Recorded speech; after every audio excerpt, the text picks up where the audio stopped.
ক্যাম্পাসে গত 16 বছর ধরে যারা শিক্ষার্থীদের মত প্রকাশে বাধা দিয়েছে, দ্বিমত প্রকাশ করার জন্য যারা ঘন্টার পর ঘন্টা নির্যাতন করেছে, ফ্যাসিবাদ বিরোধী আন্দোলনের মাধ্যমে ছাত্রলীগের বীজদাঁত ভেঙে দেওয়া হয়েছে বলে মন্তব্য করেছেন বৈষম্য বিরোধী ছাত্র আন্দোলনের অন্যতম সমন্বয়ক হাসানাত আব্দুল্লাহ। সোমবার 7 আগস্ট বিকেলে রাজধানীর জাতীয় জাদুঘরের সামনে আয়োজিত ছাত্র জনতার সংহতি সমাবেশে এ মন্তব্য করেন তিনি। সেখানে হাসানাত আব্দুল্লাহ বলেন, গত 16 বছর ধরে দেশের সব ক্যাম্পাসে ছাত্রলীগের সন্ত্রাসীরা শিক্ষার্থীদের ওপর হামলা করেছে।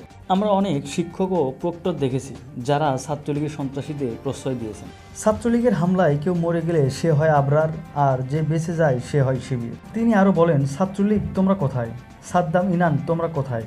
ফ্যাসিবাদ বিরোধী আন্দোলনের মাধ্যমে আমরা ছাত্রলীগের বীজদাঁত ভেঙে দিয়েছি। তিনি আরও বলেন, বিভিন্ন রাজনৈতিক দলকে বলতে শোনা যায় তারা আওয়ামী লীগকে ক্ষমা করে দিয়েছে। আমরা বলতে চাই, গত 16 বছরে আওয়ামী লীগ যেসব অপরাধ করেছে, মানুষের গলা চেপে ধরেছে, আইন আদালতকে নিজের মতো বানিয়েছে, মানুষের ভোটাধিকার কেড়ে নিয়েছেন, গণরুম গেস্ট রুমকে কনসেন্ট্রেশন ক্যাম্প বানিয়ে শিক্ষার্থীদের নির্যাতন করেছে।